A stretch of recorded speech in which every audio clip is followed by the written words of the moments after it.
So I'll tell you a story. I don't know how many of you have seen this on CNN Headline News. I had exactly this debate on Dr. Drew's show a few months ago. It was about 3 months ago. And it was I think, the #1 story on Facebook and Twitter for about 3 days. Because this is why they don't have me on CNN that often. They were talking about Caitlyn Jenner. And the question of the day was why Caitlyn Jenner should or should not receive the ESPN Courage Award.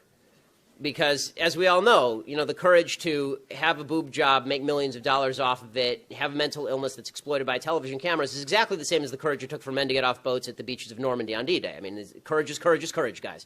So they had me on this. They had me on this show, and they decided that they were going to seat me directly next to a transgender woman, meaning a man who is delusional and thinks he's a woman. And so I'm sitting next to this dude whose name is Zoe Tur. His former name is Bob Tur. And he's sitting next to me, and this topic comes up. And what I said, they were going around discussing whether or not Caitlyn Jenner was courageous or not courageous. And finally, I just said, I don't understand why we're all humoring mass delusion. Why is the public humoring a delusion? It's not kind to the mentally ill. It's terrible for the mentally ill. As somebody whose grandfather was schizophrenic, it would have been really, really quite terrible if the entire society had said to him, you know what, Nate, you're totally right. The radio is talking to you, right? It wouldn't have been beneficial to him. It was much more beneficial to him that he was institutionalized, given lithium, and then healed, basically, and was able to live a decent life. The idea that transgender surgery accomplishes anything for people who are quote-unquote transgender is nonsense. The suicide rates are precisely the same before and after the surgery, and they are both in excess of 40%, which is unbelievably high. The idea that society is responsible for transgender suicide is absolute garbage. It is not true. Okay, the fact is that even they've done polls of this. There was a poll from the Anderson School at UCLA, and they found that even transgender people who say they're not questioned about being transgendered, they have exactly the same rate of suicidality, meaning that this is a mental illness, because that rate of suicidality is so far beyond anything that has ever been experienced in any population of humans ever. Seriously, the only comparable rate of suicide to the transgender community today is Jews living under Nazi German rule. That is the only time in human history that there has been that rate of suicide. So I promise you, transgenders are not being treated like Jews under Nazi German rule, so it clearly is not societal impact that is making people suicidal.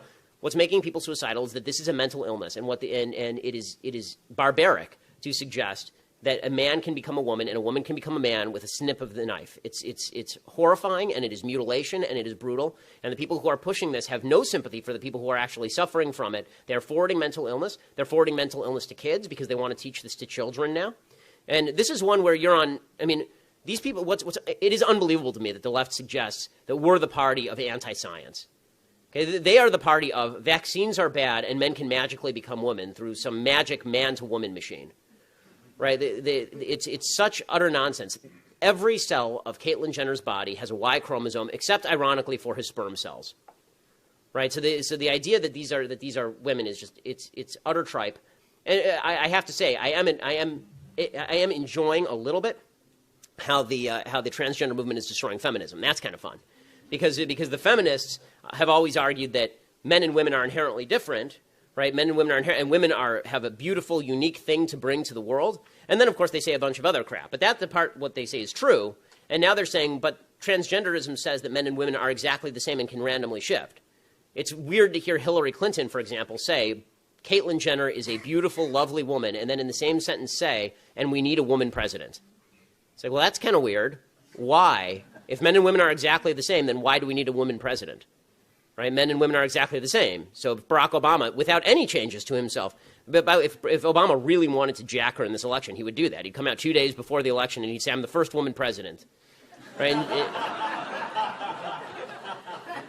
And change nothing about himself, right? Because transgenderism suggests you don't have to make physical changes, you don't have to change your dress, you don't have to change anything. Right? If you just decide one day if Charles Bronson one day decided to saunter on in, take off his gun belt, and mosey on in and sashay on in to the ladies' restroom for a little sitsy on the toilet, then he would be a woman. This is the way that this is. What I love about this particular debate is I think enough Americans are not insane that they will buy the argument that a man is a man and a woman is a woman, considering they have known this since they were small children. My daughter's 21 months old, and she can tell the difference between boys and girls. You have to be college educated to be this stupid. And guess what? Your brain, there's no such thing as a female brain existing in a male body. It just doesn't work that way. That's not how biology works. There's nothing more unscientific than this notion of magical transgender fluidity. It just doesn't, it's absolute BS in every possible way. Well, the federal government has now decided in this particular case that the high school violated the student's rights.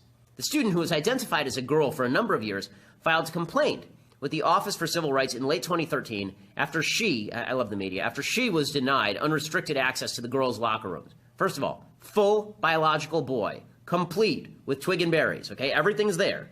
District and federal officials negotiated for months, and a solution appeared imminent as recently as last week when the district put up privacy curtains in the locker room. So the district complied, and they said, we'll allow this boy into the girls' locker room. One thing, you get naked in the locker room, we're going to put up curtains so these girls aren't forced to gaze upon the male anatomy. The kid objected. He said, no, all these girls should be forced to look at my genitals. If I want to show my genitals, these girls should be forced to look at my genitals. So here is the magical world the left has now created with all of this garbage. Okay, here's the magical world. If a boy were to, in his classroom, if a boy were to show a girl a picture of himself naked or text a picture of himself naked to the girl, that violates two laws. One, child pornography laws. You're not allowed to convey that over any sort of communicative device. And two, it would be sexual harassment, right? It would be sexual harassment if a boy were to just unsolicited show his junk to a girl. However, if that boy pretends he's a girl or is mentally ill and thinks he's a girl and shows his junk, not only can he show his junk to the girl is obligated to be in a position to look at it. Obligated to be in a position to look at it. And it's discrimination if the girl says, I don't want to see that. That just means that she's a sexist. You see, it means she hates women. It means the girl hates women if she doesn't want to look at a penis. Got it? You with me? So this is the logic of the left now. Okay, and this is how far it's gone. It seriously has gone so far. This occurred to me the other day.